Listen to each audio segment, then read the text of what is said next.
wabarakatuh. Alhamdulillah. Alhamdulillahilladzi hadana li hadza wa ma kunna linahtadiya laula an hadana Allah. Wassalatu wassalamu ala Rasulillah wa ala alihi wa ashabihi wa man da'a bi da'watihi ila yaumiddin. Allahumma 'allimna ma yanfa'una wanfa'na bima 'allamtana.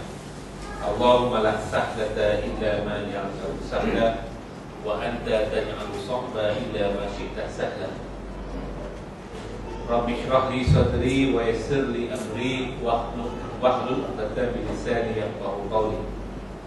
Subhanaka la ilma lana illa ma 'allamtana innaka antal 'alimul hakim. Rabbi yassir wa la tu'assir. Alhamdulillah, semuanya marilah sama-sama kita mengajarkan kesyukuran kepada Allah SWT kerana dapat kita jumpa lagi pada malam ini dalam liqa kita, dalam pertemuan kita. Sebenarnya ini pertemuan kita yang ketiga berkaitan dengan perbincangan kita mengenai perbandingan antara undang-undang Islam, syariat Islamiyah dengan undang-undang manusia ataupun dipanggil al-hukm wad'i, man-made law. Pada dua pertemuan yang lepas kita telah bincangkan, kita masih lagi dalam perbincangan ciri-ciri perundangan Islam. Ciri pertama dulu, siapa yang ikut tahu apa ciri yang pertama? Ingat ya? Kita main kuis ni. Syariat Islamiyah ni syariat Rabbaniyah, undang-undang ketuhanan yang dipanggil, maknanya divine law dalam bahasa Inggeris. Undang-undang Islam ni daripada Allah SWT. Maknanya sumber kemenangan Allah, sumber kemenangan Islam ni daripada Allah SWT. Berbeza dengan undang manusia, dia daripada manusia sendiri. Dan pada pertemuan yang kedua kita telah bincangkan ciri yang kedua. Apa dia? Ya, syariatul alamiyah, universal. Syariat Islam ini dia bersifat universal. Dengan lain perkataan, tidak menjadi syarat untuk kita laksanakan undang-undang Islam ini kalau sekiranya masyarakat 100% Islam. Sebab perundangan Islam ni dia tidak ada masalah dengan komposisi kaum. Sama Islam majoriti ke minoriti, dia tidak ada masalah. Syariat Islam ni Allah turunkan dalam keadaan dia boleh adapt, dia boleh adapt dengan semua keadaan. Sebab tu kalau kita berbincang seterusnya macam kita akan lihat dalam Islam ni ada yang bersifat sawabi, ada perundangan yang bersifat tetap, yang tidak berubah-ubah, seperti akidah, seperti ibadah. Tapi ada perkara yang dipanggil perkara mutaghayyirat, perkara yang boleh berubah, yang ikut sesuai dengan keadaan zaman. Sebagai contoh, dalam undang Islam ini dia hanya menyatakan prinsip yang umum, tidak dinyatakan secara khusus dalam perkara-perkara tertentu. Sebagai contoh, prinsip syura, prinsip consultation, prinsip bermusyawarah. Islam menganjurkan kita adakan musyawarah, consultation. Tapi Islam tidak detailkan, tidak merincikan. Dalam Quran hanya ada 2 ayat yang umum saja. Wasyawirhum fil amri, mereka bermusyawarah dalam urusan mereka. Dalam pada wa amrahum syura bainahum, mana mereka mengamalkan syura. Fa iza azamta fatawakkal 'ala Allah. Bila bersyura, lepas tu dah boleh dapat keputusan, tawakal. Fa iza azamta fatawakkal. Kalau lihat ayat ini dia umum. Kalau saudara lihat dalam Quran, saudara tidak akan jumpa mana-mana ayat yang memperincikan bagaimanakah proses consultation itu. Contoh kalau kita nak bersyuarat, Islam tidak detailkan berapa korum dia, pukul berapa nak buat, di mana nak dibuat. Sebab kalau Islam detailkan, dia akan menyebabkan kesukaran kepada kita semua. Bayangkan kalau Islam kata sesuatu musyawarah bisa dijalankan pada pukul 5 pagi, Terpaksalah kita kiam mulai dulu baru mudarat. Ataupun quorum dia sekian-sekian banyak. Jadi Islam dia tidak detailkan itu untuk kemudahan kita. Sebab dia boleh adapt dengan suasana yang berubah. Sebab tu consultation ni, parlimen itu sendiri adalah dipanggil kalau kita boleh jadikan sebagai satu spirit dia, spirit syura lah, spirit dia bermusyawarah. Sebab dalam Islam kalau saudara belajar fiqh dia dipanggil ahlul halli wal aqdi. Ada ahlul halli wal aqdi. Dia orang-orang yang nak seharusnya masuk dalam panggil apa di parlimen ini adalah orang-orang yang ahlul halli wal aqdi. Ahlul halli maknanya dia asalnya aqdi wal halli. Aqdi ni kalau kita tali ikat yang terikat kan, dia ahlul halli maknanya orang-orang yang boleh menyimpulkan satu perkara dan juga boleh meleraikan satu perkara. Maknanya kalau ada masalah dia boleh leraikan. Dia panggil halli. Halli ni kita meleraikan masalah lah. Aqdi pula mengikat. Lepas dia bincang nak dapat keputusan untuk ikat.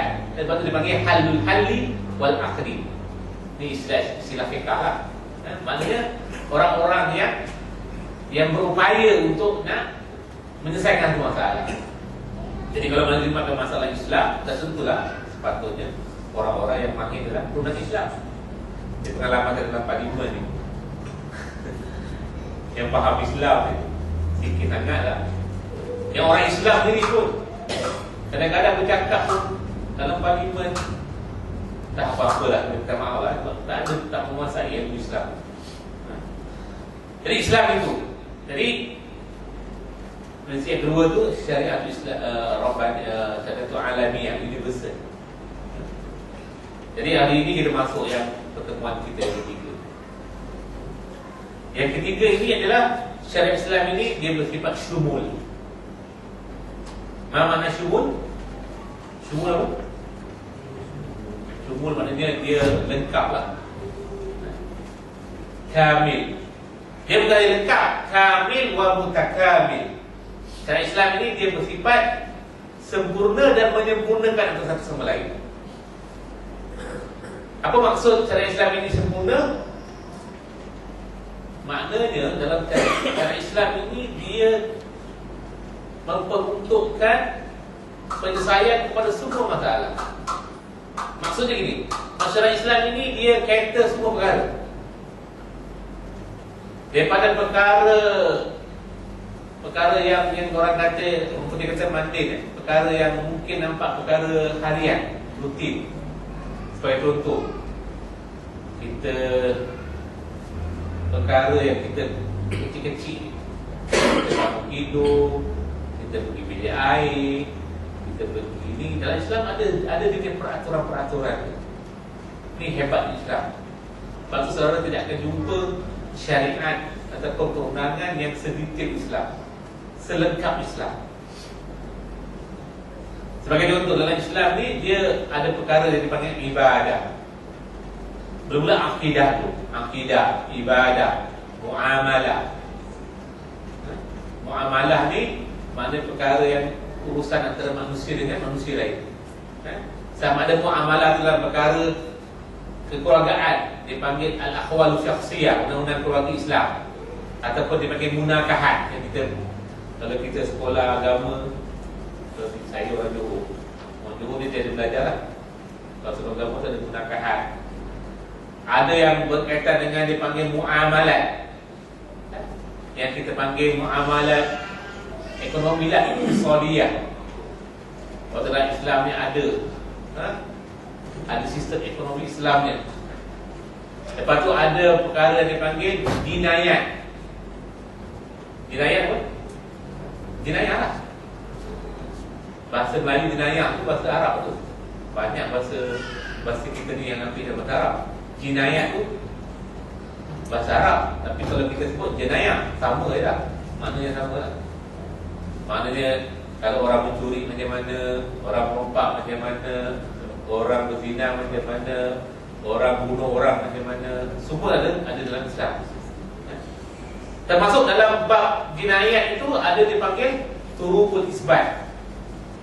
Turukul isbat itu maknanya undang-undang keterangan. Yang ini saya rasa kebanyakan tidak diajar dalam kuliah-kuliah di surau. Saya setakat setelah lama saya dah tak nampak lagi mana-mana. Tak tahu lah, mungkin ada yang diajar, tak tahu. Tapi saya rasa turukul isbat ni, saudara pernah dengar? Saya tanya terus jawab jujur Pernah dengar syahadah ala syahadah? Siapa pernah dengar katakan? Terus terang ni, jangan cakap bohong. Syahadah ala syahadah. Pernah dengar? Tak pernah. Qarinah pernah dengar kot? Qarinah pernah dengar lah kot? Qarinah dalam bahasa undang-undang sekarang dipanggil circumstantial evidence. Syahadah ala syahadah dalam orang banyak perundangan dia kata hearsay evidence. Ini semua dalam Islam ada, tapi kita tak tahu. Seolah-olah benda ni tak wujud, sedangkan benda tu ada dalam Islam. Syahadah, al-bayyinah, iqrar, qasamah. Pernah dengar qasamah? Pernah dengar? Qasamah. Apa lagi? Apa yang dipanggil al-yamin, yamin, radul yamin, yamin marhuda, macam-macam. Suku apa ni? Dia panggil nukul anil yamin. Ini semua prinsip dalam perundangan Islam yang kita rasa pelik. Kita orang Islam tak tahu benda ni. Sebab apa? Benda-benda ni, khazanah ini, selepas berlakunya negara-negara macam dijajah, sistem perundangan Islam ni jadi dalam kuliah-kuliah macam ni lah. Itu pun kuliah tak semua yang diajar. Malahan kalau tidak dulu-dulu kuliah dalam surau-surau ni dia tak habis bab fiqh kan. Bab fiqh pun jamu, wudu, solat. Lepas dah habis tu pusing balik. Jadi benda-benda ni sebenarnya banyak. Itu saya tadi jinayat, ibadah, akidah, muamalah, munakahat, jinayat, turukul isbat. Hal atal berkaitan dengan apa yang dipanggil dustur, perlembagaan. Dalam Islam ada. Apa dia prinsip-prinsip dia? Apa yang dipanggil hurriyah, freedom. Apa yang dipanggil musawah, equality before the law. Al-musawah maksudnya equality ataupun persamaan. Apa yang dipanggil hurriyah, apa tu? Hurriyah, PPC dalam 3. Kalau dalam orang belajar perlembagaan, 3 ni lah penting. Kebebasan, persamaan, adalah keadilan. Justice, freedom and equality. Ini prinsip yang biasa dibincangkan. Dalam Islam ada adalah, apa yang dipanggil hurriyah, apa yang dipanggil musawah. Ini semua ada dibincangkan dalam perundangan Islam. Okay, jadi undang Islam ni dia lengkap itu. Dia tak ada perkara. Sebab Quran Allah mengatakan mafarrat fil kitab min syai'. Tidak aku tinggal dalam kitab itu dalam satu perkara. Dalam Islam ni ada dia punya kaedah-kaedah. Sebab tu kalau kita belajar undang-undang manusia ni, undang-undang manusia ada perkara yang undang-undang tak ada campur tangan. Dia tak ada sediakan satu peraturan. Sebagai contoh, nak kenal Tuhan, undang-undang manusia tak kisah. Bukan nak kenal, dia tak kenal tak. Kan? Undang-undang manusia dia tak interested pada benda akidah. Benda fiqh ni, benda yang dipanggil soal pegangan manusia ni, sama ada kita kenal Tuhan, dia tak penting. Sebab tu perundangan manusia ni dia tak ambil kisah. Awak nak jadi etis ke, awak nak jadi komunis ke, nak jadi apa, tak kisah. Sebab dia tak ada bincang. Dalam perundangan Islam, dalam perundangan manusia, tak ada undang-undang yang mengatakan kalau awak jadi etis ni awak kena ambil tindakan. Tak ada. Dia tak ada, tak ambil kisah. Dia tak ambil kisah soal-soal ni. Tapi dalam Islam kita mula-mula bincang akidah dulu.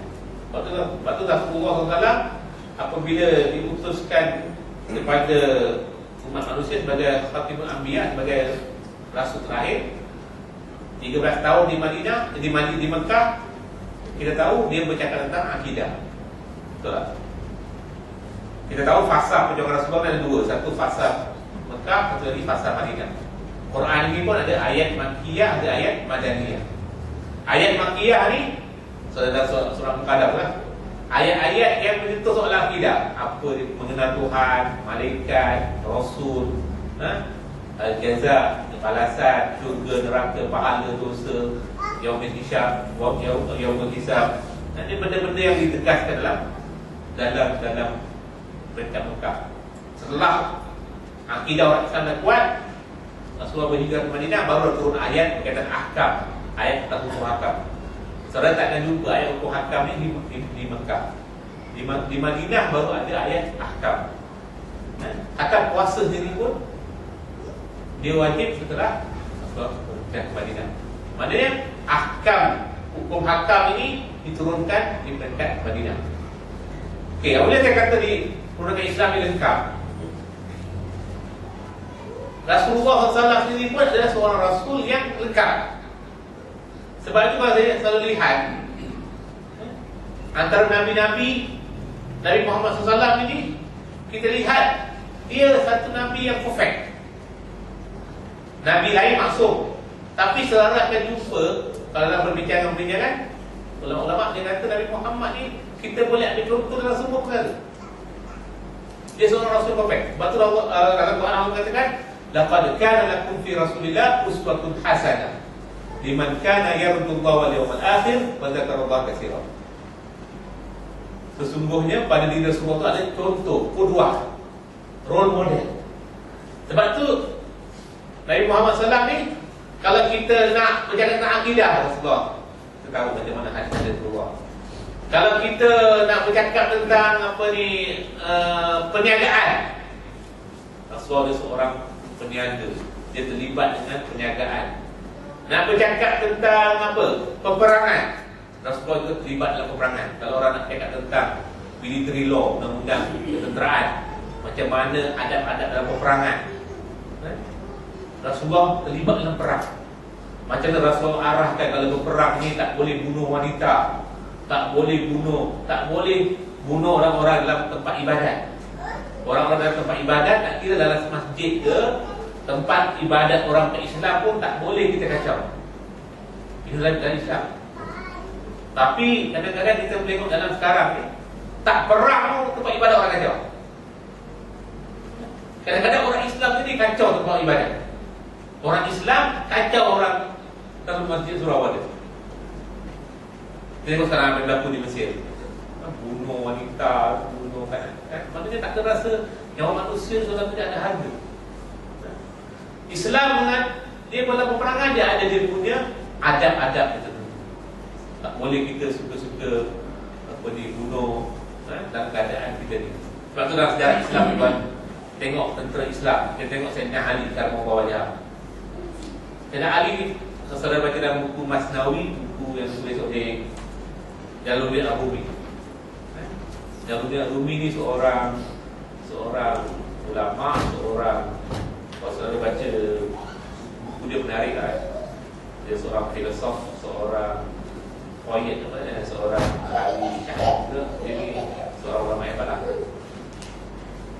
Jalaluddin Ar-Rumi, kalau saudara pergi nak lihat makam dia, saudara boleh pergi di Turki, Konya.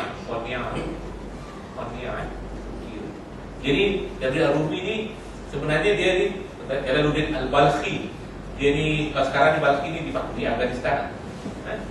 Jadi dalam buku dia paling terkenal Masnawi ni, dia kata, dia ceritakan macam mana Sayyidina Ali karena satu hari berperang terlibat dalam peperangan, dapat kejar seorang musuh. Dia kejar seorang musuh dia. Jadi apabila dia kejar musuh dia tu, dan dia dah nak bunuh lah, dah dapat tangkap, nak bunuh lah kan. Dalam peperangan, so biasalah membunuh dia kan. Tiba-tiba orang yang nak bunuh tu ludah dia. Sayyidina Ali kena ludah oleh musuh dia. Sayyidina Ali dah nak letak, dah nak pancur orang ni, dia kena ludah. Sayyidina Ali pun tanggalkan, dia tarik balik, naikkan balik ke belakang, tak payah dibunuh. Musuh dia ni tuan, pelik. Kalau kita tuan, ibarat kalau kita lah, Kita dah geram dengan musuh kita. Kita dah nak bunuh. Kalau dia ludah kita, apa tuan? Kalau dia ludah tuan, dengan kita tengah perang ni, dah lah kita penat kejar berlawan dengan dia, tiba-tiba dia ludah lah. Apa kita buat? Kalau kita lah, apa kita buat? Kita rasa bukan mancung lagi. Tak apa kita buat, Allah Alam. Tapi Sayyidina Ali tak. Dia tarik balik. Pedang tu dia tarik balik. Musuh ni pelik. Dia kata, kenapa kau tarik balik? Kenapa kau tak bunuh aku? Dah lah kau dapat tangkap aku. Aku musuh kau, lawan kau, lawan Islam. Lepas tu aku ludah kau lagi. Maksudnya semua faktor untuk bunuh tu dah ada lah. Tapi kau tak bunuh juga. Oh, dia kata, memang aku nak bunuh lah. Tapi ketika aku nak bunuh tu, sebelum kau ludah, memang aku bunuh kerana Allah. Nak bunuh kerana Allah. Nampak? Nak perang kerana Allah. Tapi bila kau ludah, aku dah nak bunuh lah, tapi bukan bunuh kerana Allah lah. Bunuh kerana geram. Bunuh kerana geram dengan kau. Jadi aku takut dah buat tu kerana Allah lagi dah. Nampak tuan? Ini hebat. Sebab itulah tuan. Orang-orang seperti ini yang boleh takluk apa ni, Rom dengan Parsi kan.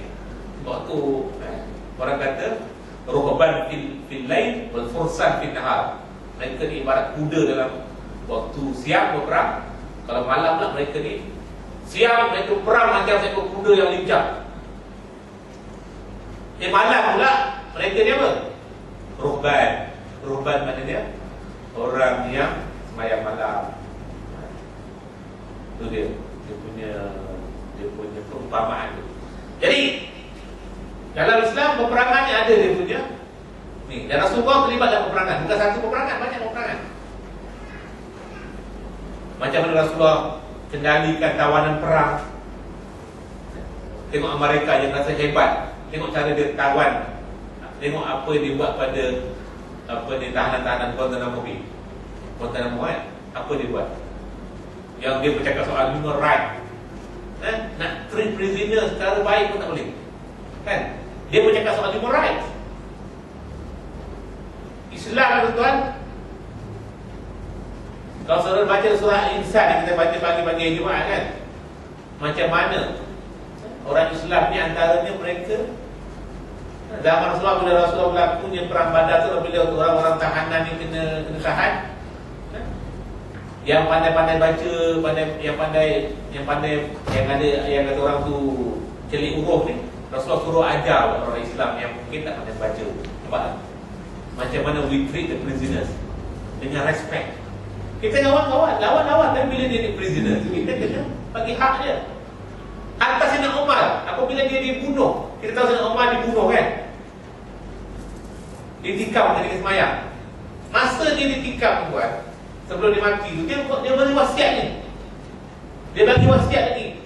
Maknanya dia kata, kalau sekiranya orang ini yang kamu tahan dia buat dia bunuh aku ni, dia tikam aku ni, kamu jangan perlakukan dia semacam binatang. Maksudnya kamu kena bagi dia makan.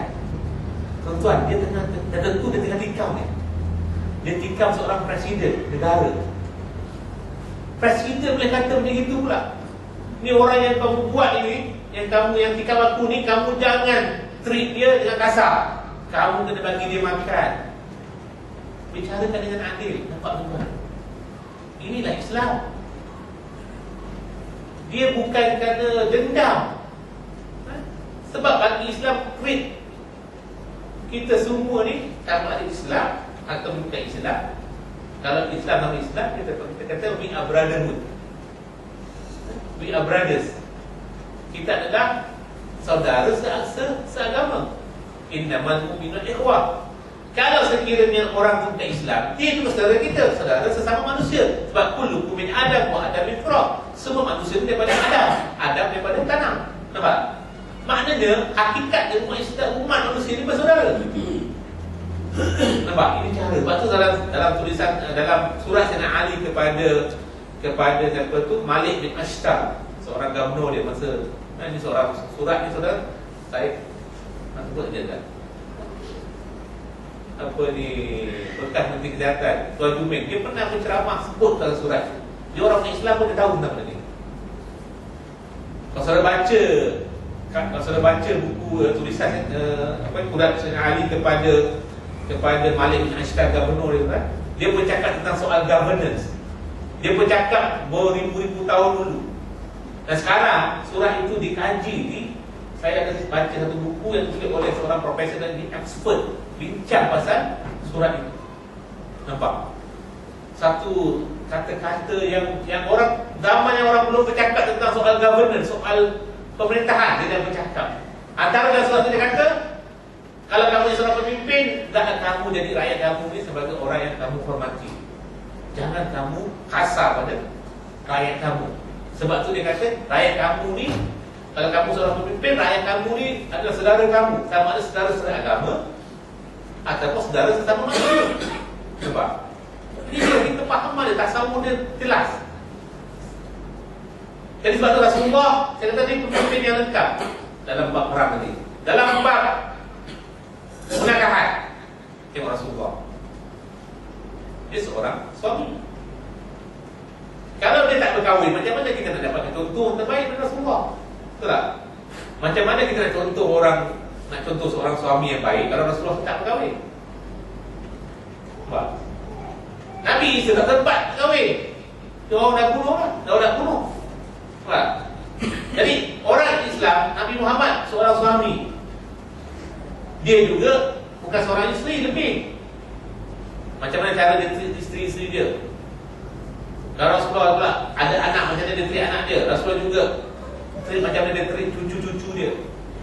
Pernah satu ketika dia cium cucu dia, Sayyidina Hasan dan Sayyidina Husain, cucu. Ada seorang Arab, orang Badui, dia kata apa? Saya ada 10 anak, tak pernah seorang pun saya cium.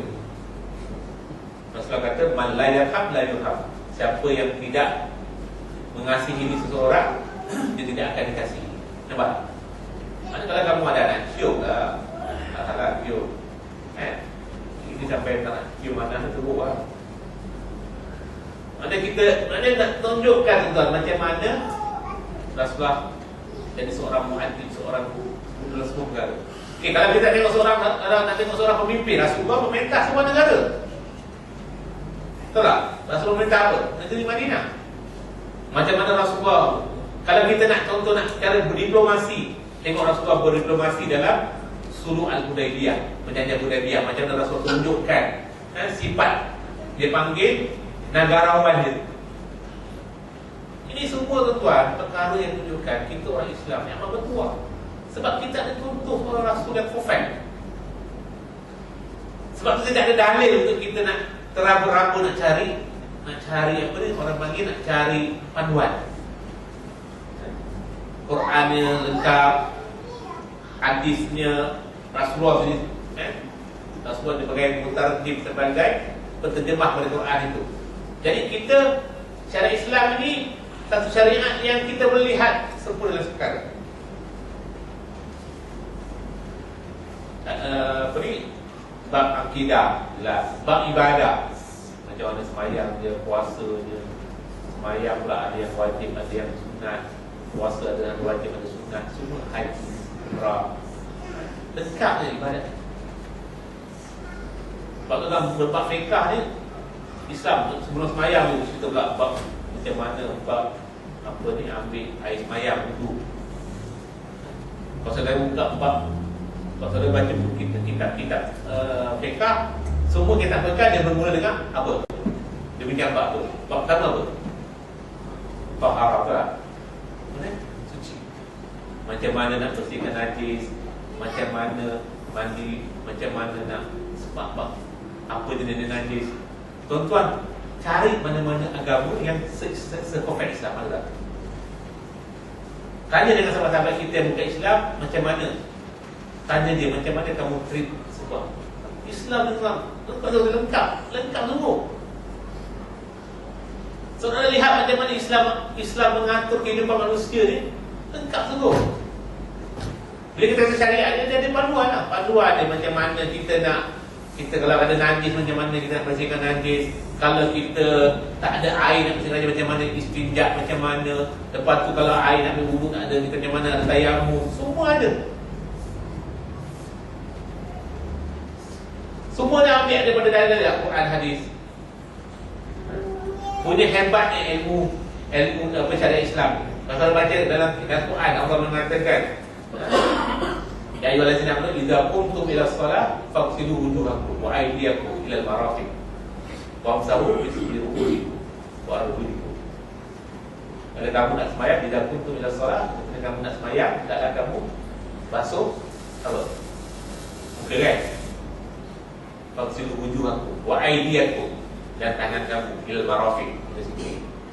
Famsahu bi wujuh, famsahu bi ru'usikum. Hendaklah kamu apa? Famsahu apa? Sapu bi ru'usikum. Okey. Kalau saudara belajar apa ni? Nama tafsir ke, belajar fiqh ke, belajar usul fiqh ke. Ulama ni bincang tentang huruf ba. Famsahu bi ru'usikum. Kenapa ada khilaf? Ada yang basah rambut sikit je, ada mazhab yang kata dia kena basah semua, ada yang kata 1/4, satu ini, satu sini, satu sini, satu sini. Maknanya pilih 1/4. Dia orang punya khilaf ni sekali, dia suruh rubah tu. Rubah. Saya belajar satu subjek usul fiqh. Salah satu subjek saya belajar rubah. Bah juga apa? Dia tabi'in ke, bah ni apa ke? Nampak? Punya detail ilmu Islam. Orang boleh buat PhD tentang rubah tu. Nampak? Punya hebat ilmu Islam. Rubah tu, famsahu bi ru'usikum wa arjulikum. Maka wow juga. Famsahu bi ru'usikum.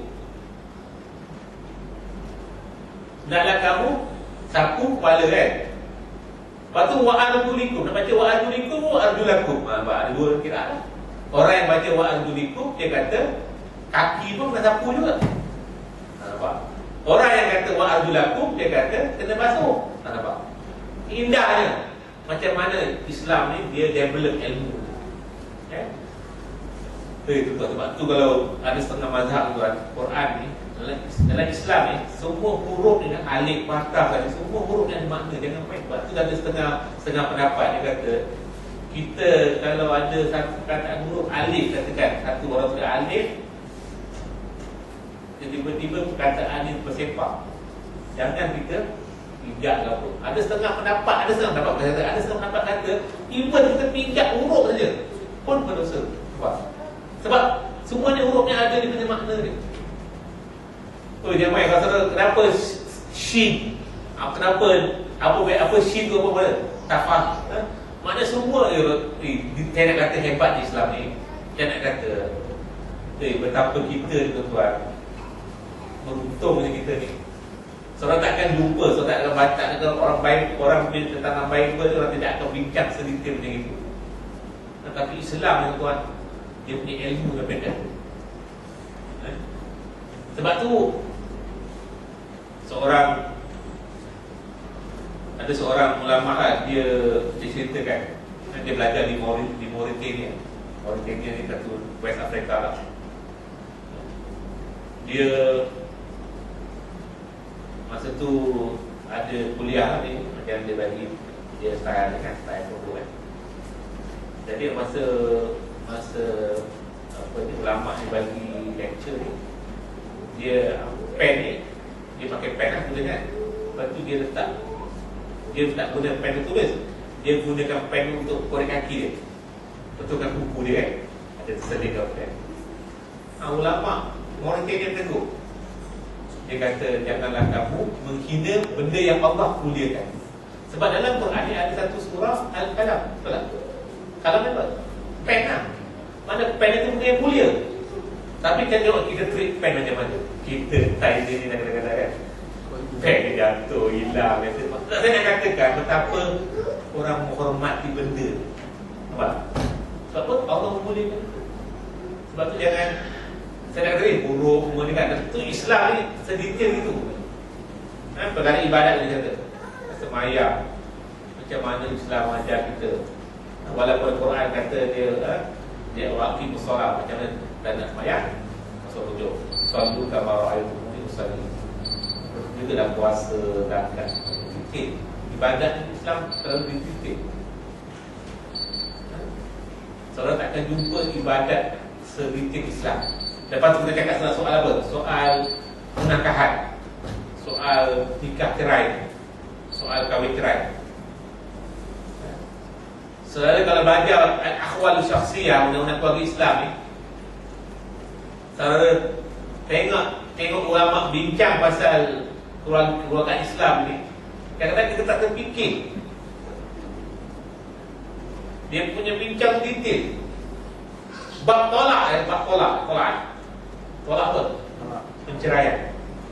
Kita pakai talak. Kalau bahasa Arab dia tolak. Sebenarnya tolak. Tapi kita ni jenis to dengan ta ni memang berbeza sama je. Talak lain, tolak lain. Tapi tak apalah, asal faham pula Dan kalau boleh gunakan bahasa Arab lah. Tolak ni tuan, kalau saudara baca bab tolak ni, macam-macam jenis. Tolak sunni, tolak bid'ah, tolak yang ikut sunnah, tolak bid'ah pun. Lepas tu dalam Islam ni, dalam bab tolak Islam begitu, dia Islam bila dia syariat sebenarnya, dia mengambil kira. Antaranya dalam bab tolak ni, Islam mengambil kira antara perbezaan antara lelaki dan perempuan. Sebab tu dia ada tolak ala zauj. Kuasa tolak ni diberi kepada lelaki, yang pun tak boleh beri perempuan. Kenapa Islam bila dia kata bila kahwin, pertamanya dia tak bagi hak untuk menceraikan pada isteri. Kenapa? Sebab kalau dia bagi pada isteri tuan, hari-hari kita kena tolak. Hari-hari. Sebab perempuan dia tahulah, sebab saya sebagai peguam, banyak orang jumpa saya perempuan ni, dia datang nangis tu. Perempuan ni memang itu nature dia. Bukan bermakna saya kata perempuan ni, bukan bermakna Islam ni kata tak, perempuan ni dia mudah sensitif dia. Lelaki ni dia kesabaran dia lebih tinggi. Sebab tu dalam Islam dia nak bagi kuasa tolak pada perempuan. Kalau dia bagi pada perempuan, bayangkan contoh pergi kuliah pada malam ini. Janji dengan isteri pukul 9 dapat balik. Tiba-tiba balik pukul 9.30. Kalau awak katakan kuasa tolak daripada isteri tuan, kalau balik 9.30, dekat pintu pagar lagi aku tolak kau. Ataupun dia janjilah balik ni dia kata belikan kari pak ke, atau belikan mie goreng, tiba-tiba terbeli lain. Jangan main, nanti isteri yang boleh tolak kan. Sebab tu Islam tak bagi. Sebab apa? Islam mengambil kira perbezaan ini. Baru kalau saudara pergi mana-mana syariah, kalau katakan seorang isteri dia mengadu, dia kata suami saya telah menceraikan saya, dalam Islam qadi takkan tanya pada lelaki dulu. Kalau katakan isteri, kadi tak tanya, betul kau nak cerai kan? Sebab kalau lelaki ni tuan, mungkin dia tak cerai kan, tapi bila dia marah dengan isteri dia bawa pergi ke mahkamah, suami pun tanya, memang saya ceraikan, padahal tak nak ceraikan, ambil yang tu. Sebab tolak ni benda yang tak boleh kita bergurau, tak boleh. Salasun jidduhunna jiddun wa hazduhunna jiddun. 3 perkara yang Rasulullah kata, 3 perkara dalam hadis kata, 3 perkara yang kamu serius pun jadi serius, yang kamu bergurau pun jadi serius. Antaranya tolak. Sebab tu dalam perkara tolak ni tuan, jangan main, jangan bergurau. Saya tolak saya orang kita tak tolak ni, kita kata aku cerai sekali, kita cerai sekali, jangan main walaupun pelakon. Lepas tu kalau suami isteri pelakon bab cerai, jangan main. Sebab benda cerai tak boleh bergurau, tak boleh.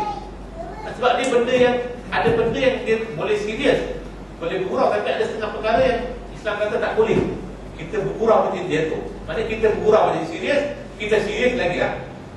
Sebab tu dalam bab tolak tak boleh.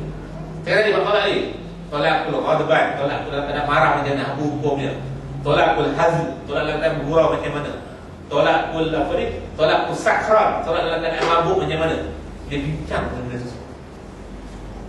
Kita tahu tu hal lain, tapi dalam Islam perbincangan fiqh kalau mereka tu, saya nak kata betapa lengkapnya.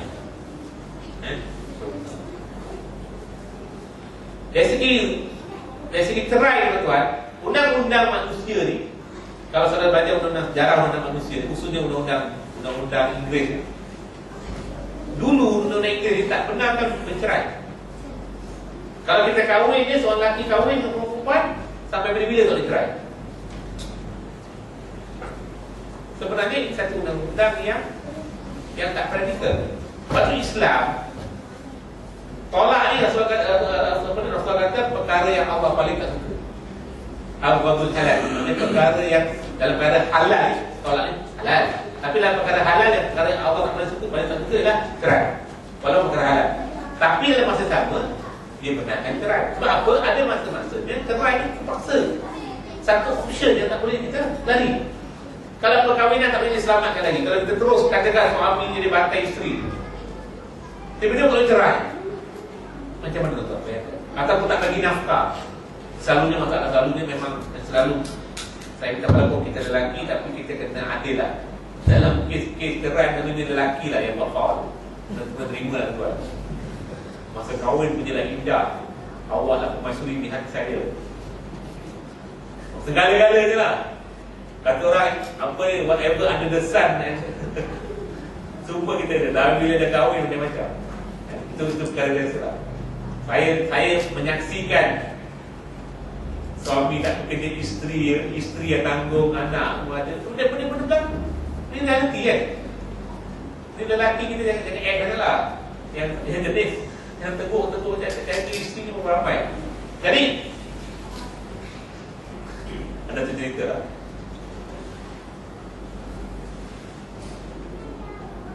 Apa dia kita tanggung kita suka. Anyway, saya nak kata tadi apa ni dari segi apa ni dari segi Islam bab zawaj ni, bab perkahwinan ni dia begitu dekat. Lepas tu dia bermula. Sebab tu dalam Islam kalau baca bab zawaj ni dia pilih isteri lagi dia dah. Masa pilih isteri tu lagi dia dah ada hukum akad tu. Boleh kita nak kahwin, kita dibenarkan melihat isteri kita. Jadi pakai istilah kita dibenarkan. Lepas tu ada kitbah ni maknanya pertunangan. Lepas tu dalam pertunangan tu ada pembagian hadiah. Lepas tu kalau sekiranya putus tunang macam mana, apa jadi pada hadiah itu, semua dibincangkan dalam bab fiqh. Lepas tu kalau sekiranya kita dah bertunang juga ada orang lain nak kacau tunang kita macam mana pula, ada dia punya hukum hakamnya jelas. Maknanya dia punya. Lepas tu kalau kita kahwin macam mana, mahar dia macam mana, dia punya ni, dia permudahkan. Kita je nak kahwin besar tuan, nak kahwin Malaysia ni antara 88,888 ringgit. Lepas tu kek 8 tekad. Lepas tu 8 hari bercerai. Dia kadang-kadang yang tengok yang tinggi-tinggi tu biasanya begitu lah. Padahal kahwin bukan disunatkan. Kita kahwin ni kita disunatkan untuk inform lah, untuk kita buat majlis. Sebab apa? Supaya nak elakkan fitnah. Tapi yang pertama kita tidak dibenarkan membazir, kan? Kita dibenarkan membuat walimah, ada masalah lah. Memang ini di praktisnya. Tapi maknanya dipermudahkan. Nanti kita akan belajar dalam satu ciri perundangan Islam ialah cara Islam juga bersifat mudah. Dia bersifat mudah. Yang itu tuan, ada tu buku khas tentang, mungkin dalam bab itu kita kena 4-5 kelas saja. Sebab apa? Bab itu saja tuan, dia satu khas saja. Kita beli, masa saya pergi luar negeri, saya beli buku tentang cara Islam yang bersifat mudah. Memang perbincangan yang menarik. Mudah dia terangkan. Jadi kita bagi dalil kenapa perundangan Islam ni mudah. Okey. Maknanya bab pernikahan ni, bab zawaj ni ada apa tu kalau sekiranya kita dah kahwin pula, apa nafkah macam mana. Lepas tu kalau kita kahwin kalau kita berlaku di perceraian tadi, macam mana dari segi nikah ni, talak ni berapa? Ada berapa jenis? Lepas tu kalau berlakunya perpisahan, macam mana khadana, penjagaan anak, siapa yang berhak dapat jaga anak, ini semua dibincangkan detail benda ni. Ni dalam Islam ni memang banyak tu undang-undang ni. Dan saya boleh katakan macam orang barat tadi, dia kata bila kahwin tak boleh cerai.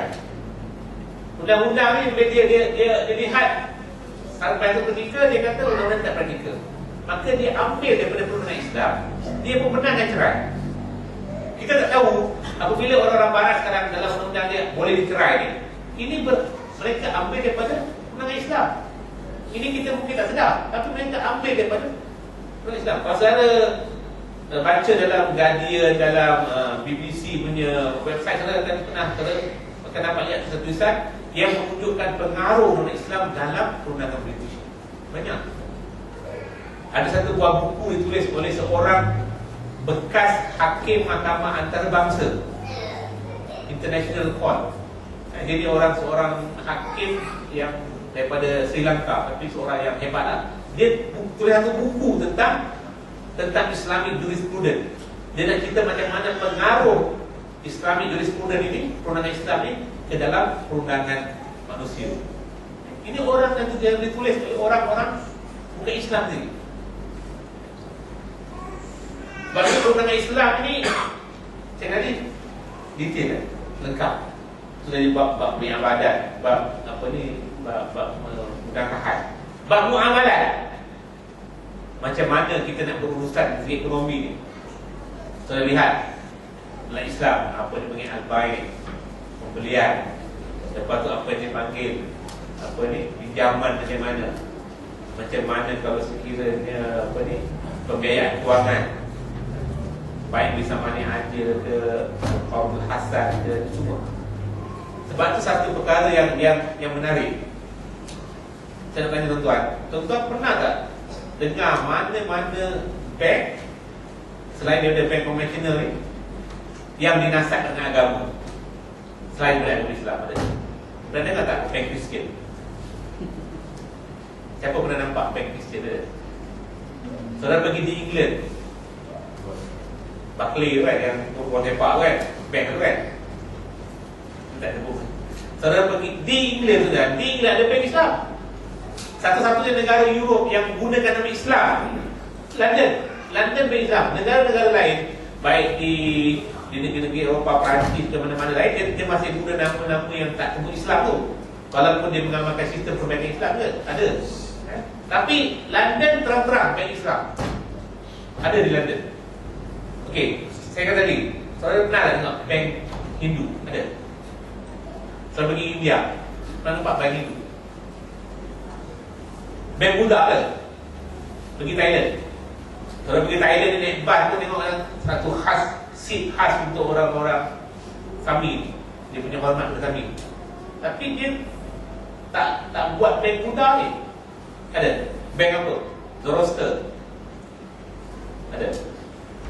Even ajaran sesat yang kata mengaku Nabi pun dia pun tak buat bank. Siapa yang kat Malaysia ajaran sesat? Yang tak dengar dulu punya. Banyak di langit. Ayat pay pun dia tak ada. Saya nak buat satu bank ayat pay tak ada. Bank yang satu-satunya bank yang dinasabkan dengan agama apa? Bank Islam je. Sampai orang buat fakulti ekonomi Islam. Sampai orang sekarang ni orang makin tahu macam-macam produk Islam, orang kata syariah compliant ni kan. Kadang-kadang orang bukan Islam lebih ramai yang menggunakan produk Islam ni.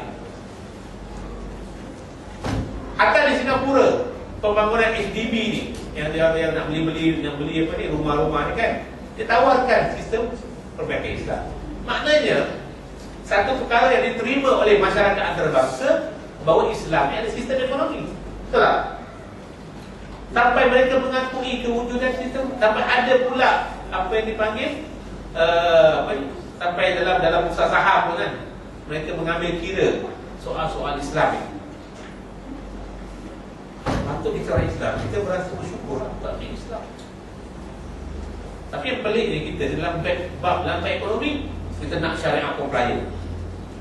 Kita mesti syariah compliant ni. Kalau tak syariah compliant, kita tak terima. Nak pinjam bank, kita nak buat apa-apa pembiayaan, kita nak pastikan. Sampai dia buat satu dalam puasa kan, yang bagi ustaz-ustaz yang pakar ni, untuk sebelum dia mengenalkan produk-produk ni, pastikan dilulus oleh apa yang dipanggil dalam kuasa syariah ni. Maknanya dari segi bab ekonomi ni, alhamdulillah, baik negara kita pun dengan negara umat Islam ni, mereka begitu peka dengan syariah compliant. Tapi bila bab politik lah, kita syariah compliant tak? Tak kisah rasuah ke, dalam pilihan raya tipu pun tak kisah. Patutnya dalam pilihan raya pun ada syariah compliant lah. Betul tak? Pilihan raya tak boleh bohong. Betul tak? Kena syariah compliant ni patut dalam semua perkara. Betul tak? Bukan dalam ekonomi je. Tapi kita ni selalu bak duit. Bak duit ni kita. Sebab tu kalau orang tak bayar zakat ni, dia buat iklan macam-macam. Sekarang dia buat tu iklan, semayang dah right, puasa right, zakat tak lagi. Sanggup habis duit apa? Libatkan duit. Tak serius kita dalam bab ekonomi kita. Apa? Patutnya kita gunakan peluang ni kepada orang Islam. Kalau orang Islam tak faham tentang Islam, kalau mereka boleh terima penggunaan sistem ekonomi Islam, kenapa kita tak boleh yakinkan mereka menerima sistem lain yang kita tahu pada Islam?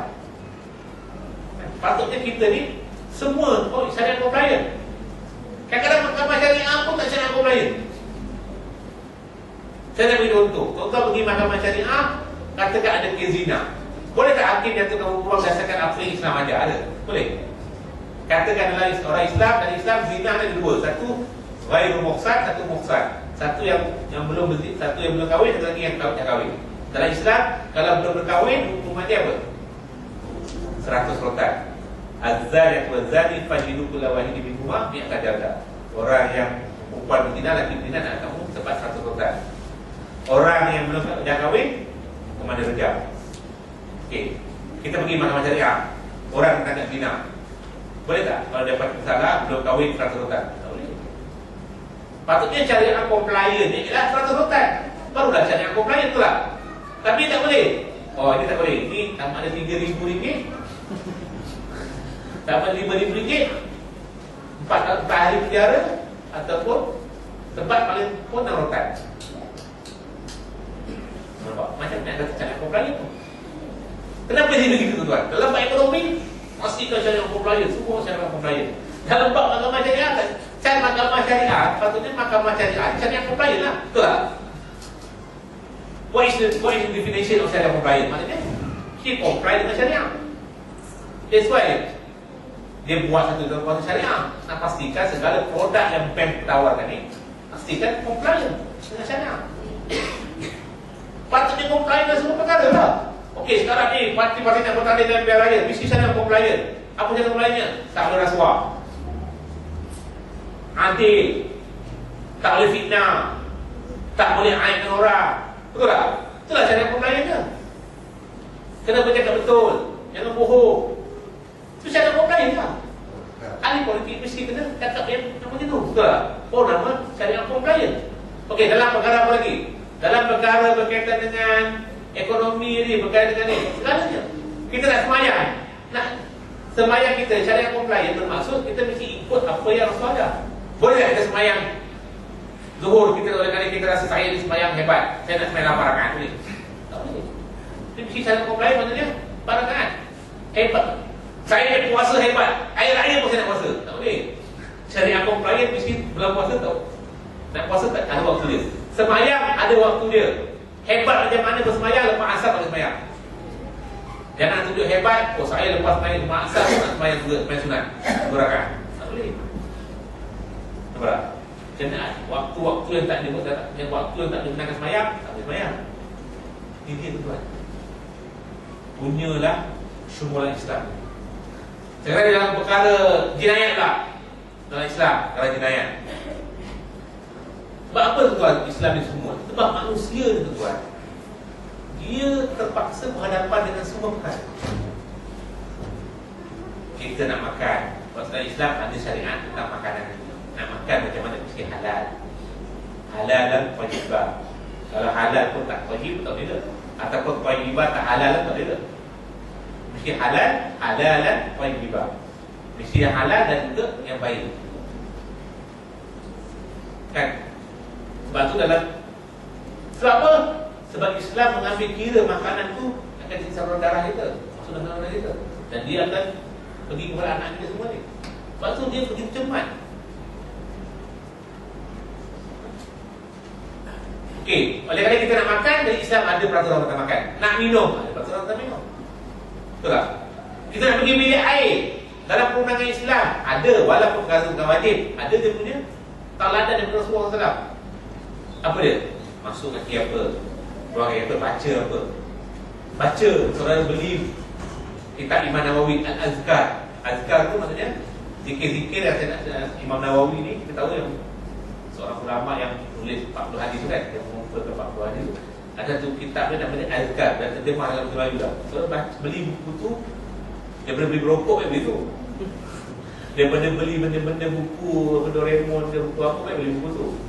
Beli buku yang bermanfaat lah. Azkar tuan-tuan, kalau kita ni rajin baca buku tu, kita hafal sikit-sikit doa tu kan, diterangkan sebab apa? Dia yang bagus ni buku Azkar ni. Kalau kadang-kadang buku-buku panduan doa ni bukan tak bagus. Azkar ni buku tu dia dengan ada sanad dia. Maknanya kalau dia kata contohnya masuk bilik air dia baca apa, dia ambil sanad daripada hadis mana. Sebab ni Imam Nawawi tu dia punya contribution pada kita semua. Dia tahu kita semua ni sibuk, jadi dia kumpulkan semua ni untuk permudah kita. Jadi dalam kitab Azkar tu dia terangkan apa baca doa yang perlu dibaca masa kita ni. Apa Allahumma inni a'udzubika minal khubuthi wal khaba'is. Lepas tu lepas kita dah dapat menunaikan hajat, apa dia? Baca doa dia. Alhamdulillah azhaba anni al-azab. Kita hafid dia buang air, kita rasa seronok, satu kelegaan, betul tak? Memang tuan-tuan, nikmat ni kadang kita rasa. Tuan-tuan sakit perut kan? Masa sakit perut tuan-tuan, itu nikmat ke apa? Sengsara kan? Dari kita nak muda-muda lah. Sengsara tuan. Yang paling seronok tuan-tuan dalam keadaan sakit perut tu, tiba-tiba dah jadi bilik air susah lah tu, dalam kereta. Wah, jam. Tandah jauh lagi, tak tahan ni, Tuhan tahu. Masa tu cerita pasal apa pun semua tak sedap. Katakan saya nak belanja awak makan biryani, tak sedap. Cerita apa pun tak sedap. Yang sedap fokus kita bilik air je. Masuk bilik air tu tuan, kita boleh lepaskan tu apa kita rasa. Rasa dunia ni anak yang punya lah, betul lah. Dan waktu Islam dia kaitkan kelegaan tu apa dengan Allah. Allah yang lega kita tu. Waktu baca kan, terima kasih kepada Allah. Alhamdulillah allazi azhaba anni al-azab. Ya Allah, terima kasih kerana telah membuangkan, pergikan daripada aku ni perkara kotor-kotor. Wa'afid nasabak lagi. Ini cara kita berterima kasih. Bukan terima kasih pada kerajaan, terima kasih kepada Allah juga. Dan terima kasih kepada Allah. Allah tolong kita ni mana? Terima kasih. Sebab tu Islam ada pula pergi bilik air. Ya Allah, kalau perkara bilik air pun ada. Dalam Islam ni takkan apa lain Allah tinggalkan. Itu hebat tentang Islam ni. Waktu saya kata syukur tentang Islam ni, saya akan jumpa dalam mana agama ataupun perundangan manusia. Walaupun benda tu bukanlah dari wajib, tapi dia ajar kita syariat pada panduan yang ada semua dalam perkara. Waktu kita pergi tengok cermin, ada dia punya panduan dia. Kita pergi bangun tidur, ada panduan dia. Bangun tidur, apa yang kita baca doa? Alhamdulillahillazi ahyana ba'da amatana wa ilaihi nusyur. Betul tak? Bersyukur kerana Allah telah menghidupkan kita. Bangun-bangun dia, alhamdulillah. Betul Islam mula alhamdulillah tu. Alhamdulillah kerana telah menghidupkan aku daripada aku mati. Wa ilahi sudah kepada dia aku matikan. Kenapa kita dikira mati? Sebab hidup ni ibarat mati dah. Sebab orang Arab kata al-mautu naumul asghar. Wal al-naumu mautul asghar. Wal mautu naumul akbar. Apa maksud dia? Hidup ni ibarat mati yang pendek. Maksudnya kalau kita tidur pukul 10 malam, bangun sampai pukul 6 pagi, itu ibarat berapa jam tu kita ibarat mati. Mati yang pendek lah. Berapa jam tu. Tapi bila kita mati tuan, tidur berapa jam? Sampai sekarang tak bangun lagi. Kalau mati tu sampai sekarang tak bangun lagi. Maksudnya tidur ni panjang sampai jam 5 masyarakat. Betul tak? Jadi waktu kalau kita bangunnya, kita Alhamdulillah allazi ahyana, yang telah membangun, telah menghidupkan aku semula. Kita gunakan ahya. Ahya maksudnya menghidupkan. Ahyana ba'da amatana, setelah matikan kita. Ada juga orang tidur tak bangun, betul tak? Orang tidur, orang mati dalam keadaan tidur berapa ramai? Maknanya kita bersyukur. Sebab tu saya kata tuan-tuan, ada dalam ajaran-ajaran lain, tak ada. Doa ni begitu detail. Rasulullah, maknanya dalam perkara itu pun Rasulullah ajar tuan. Dalam perkara lain mana tak? Sebab ibadat, sebab jinayan dia ada, sebab jinayan. Ada hukum berkaitan dengan mencuri.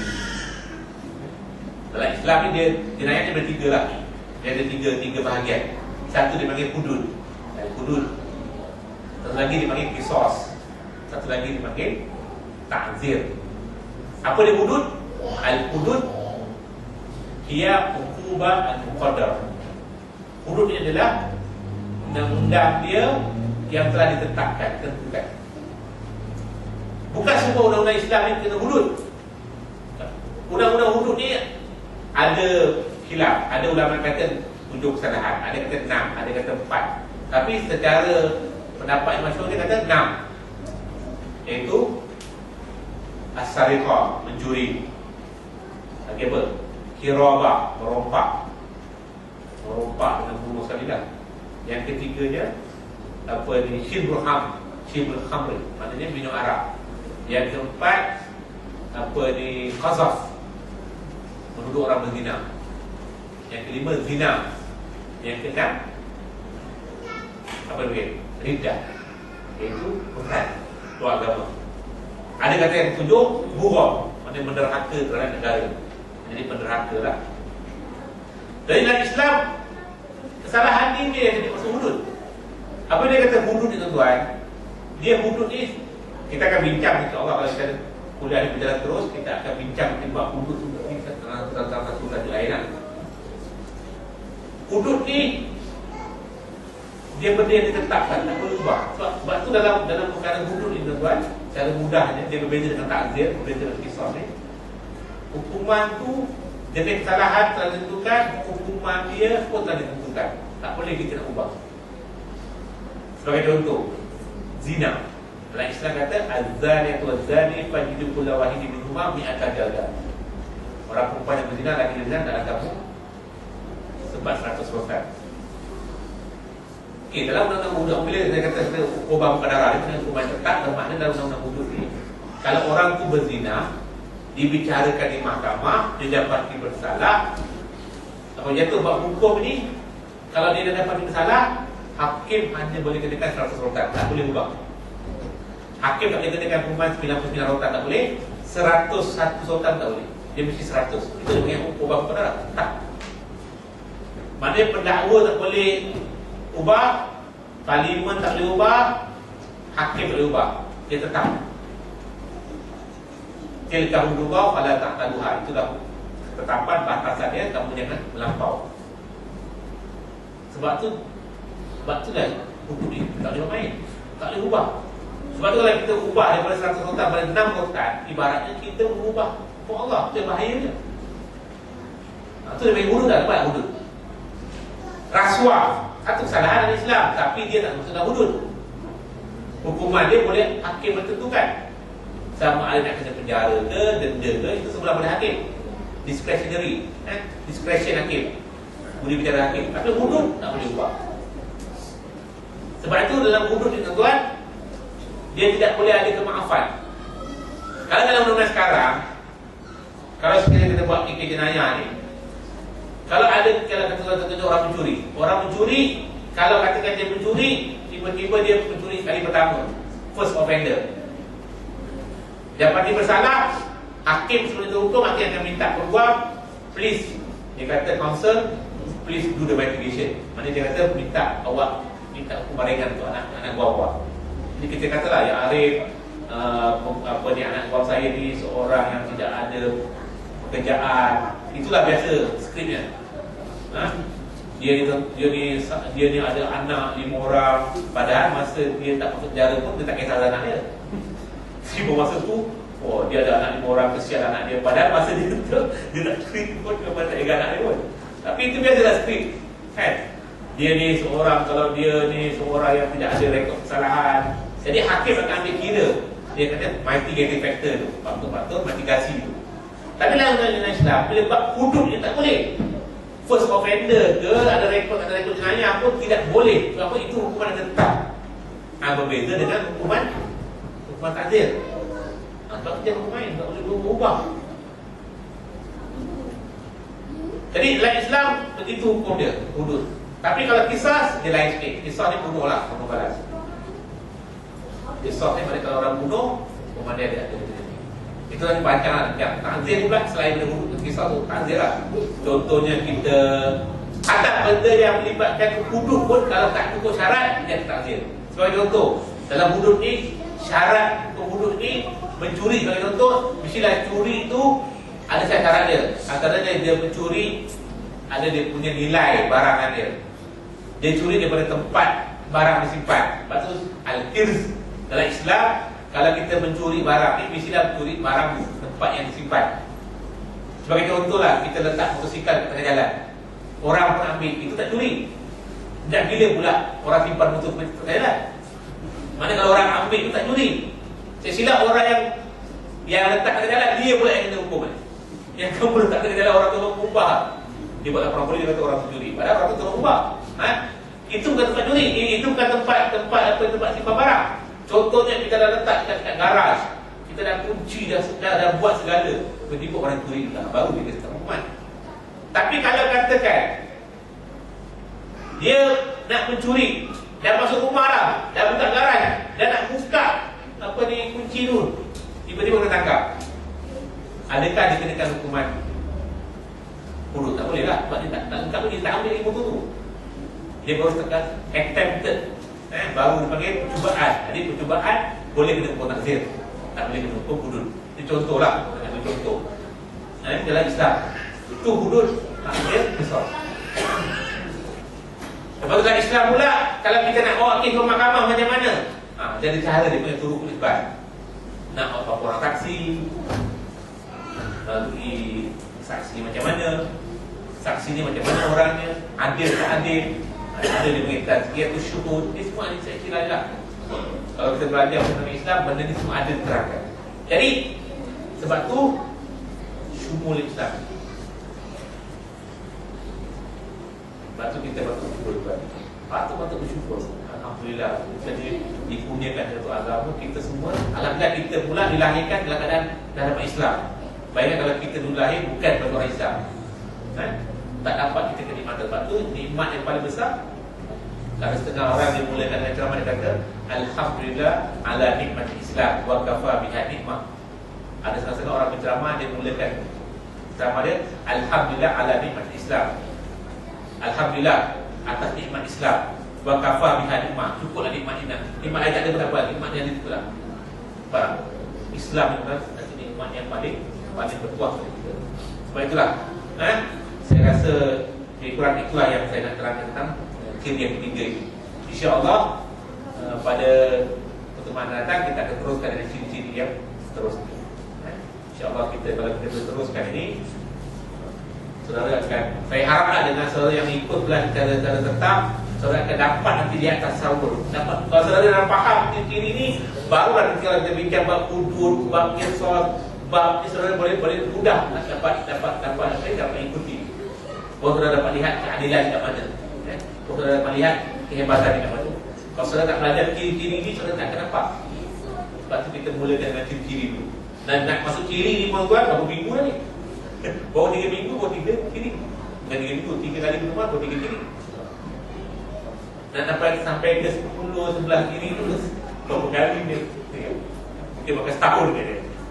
Tapi tak apalah, di go slow tak mesti laju pun tak faham tak boleh. InsyaAllah saya rasa sekali itu ada apa nak buka soalan kan? Saya takut ada soalan ni. Ada soalan. Saya bukan fakir, saya bukan okey. Boleh urus sikit pasal syukur kalimah Allah yang baru. Kali Pak Allah ni berarti kita buat sebelah lain lah. Okeylah, kalau ringkasnya kes je. Yelah, memang mahkamah telah, saya tak ikut nikmat tu, tapi disukai nikmat Allah ni yelah memang ada cerita pasal pemberian boleh ke orang Islam bernama Allah. Saya bercakap ni berdasarkan ada setengah pendapat yang kata boleh lah, kata boleh sebab kalimah Allah ni tuan, dia bukan apa ni, bukan satu perkara yang pelik kalau orang Islam gunakan sebelum ini. Kalau saudara tengok dalam surah Al-Hudaybiyah, contoh dalam Quran kata wala in sa'altahum man khalaqas samawati wal ardh la yaquluna Allah. Kalau saudara baca dalam Al-Quran banyak wala in sa'altahum man khalaqahum la yaquluna Allah. Kalau kamu tanya pada orang-orang Islam siapa yang dalam dunia bumi, mereka cakap Allah. Memanglah orang Islam ni walau mereka sebut nama Allah, mungkin mereka faham tak sama yang kita faham, tapi the fact yang mereka guna nama Allah tu, itulah yang kita sebut ulama, termasuk di Sultan Rabi kata boleh guna. Sebab dia kata menggunakan kalimah Allah ni itu perkara yang bukan baru. Saya tak cerita dalam kuliah, tapi saya pernah pergi tahun lepas, saya pernah di Tunisia dengan saya banyak pernah di luar negara. Saya pernah pergi Tunisia masa hari Christmas. Saya masuk malam, saya tidur di hotel, saya tengok dalam TV tu, saya lihat apa ni orang Kristian Arab, kan orang Arab, dia bagi ucapan pasal hari Christmas lah. Saya mula-mula saya pun pelik ni, apa saya tak ada gambar, saya dengar buat Melayu, saya tengok suara. Insya-Allah, masya-Allah, subhanallah. Saya kata ni hari apa ni? Yang gambar salib tu tinggi. Tapi dalam dia punya apa? Dia punya perutusan tu, padri tu guna masya-Allah, insya-Allah. Saya kata kalau kat Malaysia ni alhamdulillah bising lah. Tapi ini benda yang sebenarnya yang kadang susah terangkan. Saya nak kasih saya jelas. Saya rasa kebanyakan rakyat Malaysia ni, kebanyakan masih ramai yang jahil. Tak nak belajar, tak nak pergi kuliah agama ni. Sebab tu bila ada pendapat yang kata boleh guna nama Allah, dia jadi kita. Sebab kebanyakan mereka ni emosi dia, bukan dengan ilmu. Ini kerana masalah orang Islam. Kebanyakan kalau mereka nak tunjukkan mereka ni, tuan, bahaya dia kalau kita sokong Islam ke. Kalau kita ada, saya tak salah, kita ada jiwa ghirah, ada cemburu. Maksudnya kalau ada orang nak hina Islam, kita rasa apa ni, nak bela bagus, itu pasal bagus. Tapi jangan sampai kita bela dalam perkara yang kita tak tahu. Kita bahaya dia ketipu orang. Jadi ini yang kadang-kadang saya rasa nak terang dan susah. Sebab apa? Level knowledge kadang tak boleh nak terangkan. Saya boleh tulis dalam internet, kita lihat bila orang komen dalam yang komen tu, kadang-kadang dia bercakap tentang kita mesti pertahankan Islam, kita mesti pertahankan Islam, tapi gunakan perkataan ayat-ayat yang langsung tak menggambarkan akhlak Islam. Kan? Kadang-kadang kita pelik. Ini ke ajaran Islam? Kita mesti pertahankan Islam. Celaka buat ini. Tadi kata pertahankan Islam, tapi dia guna perkataan celaka. Maknanya kadang-kadang saudara saya pergi di gereja di Lubnan, paling tinggi gereja tu. Dia kalau saudara pergi kat Lubnan tu, saudara pergi untuk ziarah lah, untuk kita tadi kan. Saudara pergi dekat naik skeleton. Yang kalau kat Penting Highland ke apa? Kabel. Allah, tak dapat kenal. Nak naik pergi tu kena pergi naik kabel car. Saya pergi kat situ tuan. Saya tengok kat pintu gereja tu. Dia tulis apa? As-sukun inda solat. Tahu tak maksud apa? As-sukun inda solat. Dan akan berdiam ketika orang semayang. Solat, as-solat. Semayang, solat tu solat lah. Tapi solat dia dengan solat kita berbeza. Tapi dia gunakan solat. Lepas saya pergi kedai jual-jual dia punya tu lah. Saya tengok ada tulisan dia punya kitab-kitab dia lah, yang ditulis oleh pandai-pandai dia. Saya boleh kata tuan, beratus-ratus banyak Allah. Tapi benda ni kadang-kadang kita susah nak terangkan. Kenapa masyarakat Melayu mungkin dia terbiasa terdedah dengan benda ni. Tapi hakikatnya saya bukan cakap, saya kata apa yang Yusuf Qaradawi dia tulis dalam dia punya blog dia kata dia ulas pasal penggunaan nama Allah di dalam negara kita. Dia kata dia pelik. Yusuf Qaradawi dia kata dia pelik bila ada orang Islam marah orang Islam guna Allah. Memanglah kalau dia faham Allah, apa benda kita faham, kalau dia faham Allah berbeza benda kita. Apa beza kita dengan dia? Sebab berbeza lah. Tapi yang kita tuan, dalam kita tak perlu takut, dalam perlembagaan ni dah menghalang orang bukan Islam. Orang bukan Islam ni dalam perlembagaan dia kata tak boleh dia hebatkan agama dia ni. Dia kata kalau Bible ni kata kalau ada nama Allah nanti disembah pada orang lain nanti apa jadi? Tuan-tuan, Bible ni kalau tak ada nama Allah sekalipun dalam Bible tu pun tak boleh disembahkan pada orang Islam. Itu bertentangan dengan perlembagaan. Saudara baca 11/4 perlembagaan. Tak boleh orang bukan Islam menyebarkan ajaran mereka kepada orang Islam. Tak boleh. Ada nama Allah tak boleh. Tapi dari segi hukumnya menggunakan nama Allah ni perkara yang biasa dalam orang-orang Islam. Sebab tu kita tak perlu. Kalau saudara tengok dalam pembicaraan kes Herald dulu, apabila puan Kristian ni mereka kata kenapa nama Allah yang digunakan, mereka ambil keterangan-keterangan daripada keterangan orang Islam sendiri yang beribu-ribu tahun dulu. Kadang-kadang saya pun pelik, mereka buat kerja tu sampai kita punya peguam ni buat research tak macam mereka buat research. Mereka gunakan hujah-hujah daripada hazaran Islam untuk kata kenapa nama Allah digunakan. Kena kita malu.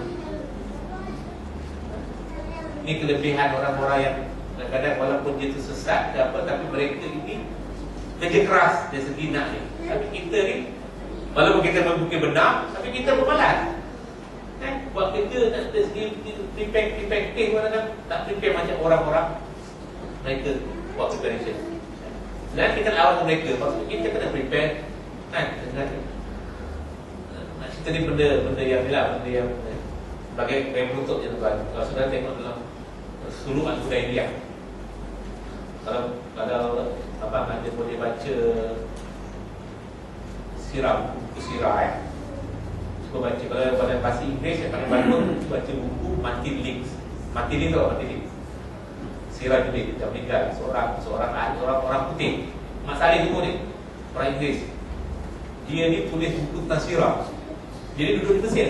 Nama dia Martin Links. Nama dia dalam Islam Sirah Judith. Saudara yang boleh bahasa Inggeris, tolong beli buku ni, baca buku ni, bagus buku ni. Tengok dalam bab Hudaybiyah. Dalam bab Hudaybiyah ni kita tahu Rasulullah mengadakan perjanjian dengan orang kafir Quraisy. Betul tak? Siapa wakil kafir Quraisy? Ada ramai saudara tak tahu ke? Siapa wakil kafir Quraisy? Siapa? Suhail bin Amri. Suhail bin Amru.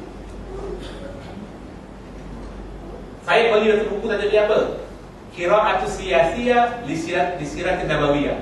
Pembacaan politik Nabi berdasarkan sirah. Orang tu dia kitab apa ni? Qira'atus Siyasiyah, pembacaan politik Rasulullah. Dalam bab Hudaybiyah ni tuan, Rasulullah nampak hebatnya diplomasi Rasulullah.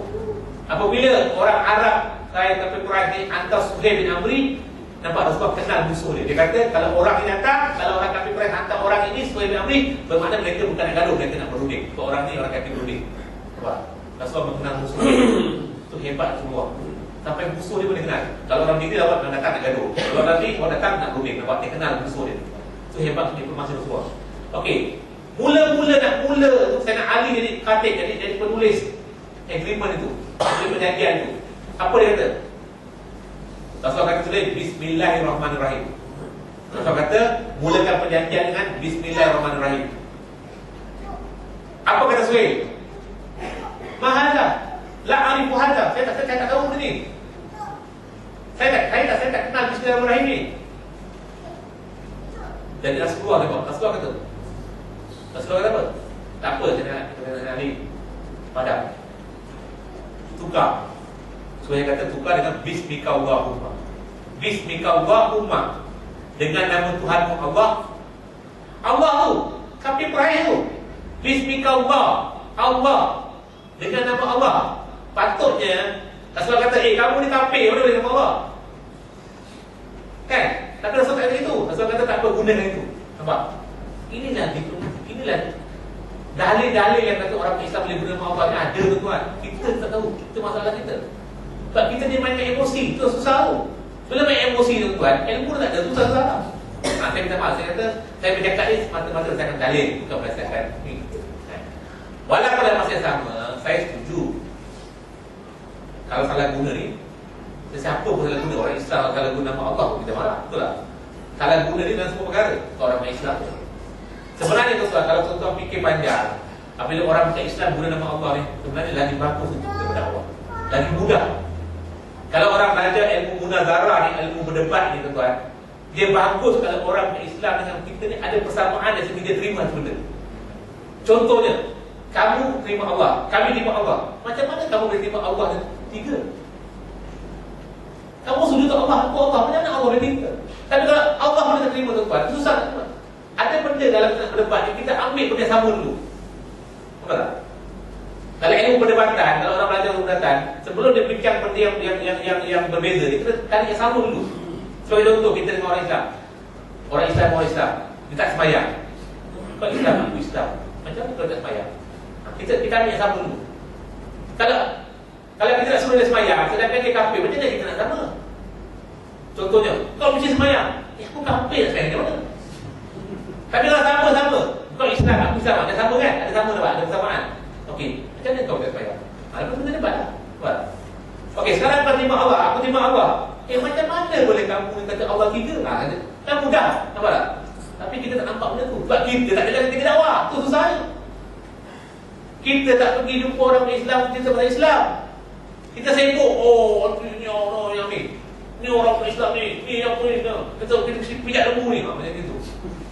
Ilmu tak ada tuan. Ni orang Islam ni orang Islam ni bahaya ni. Main kita buat nama pokok ke rumah dia. Tu je. Ilmu tak ada. Belajar tak nak, kuliah tak nak. Nampak tak? Ini masalah kita.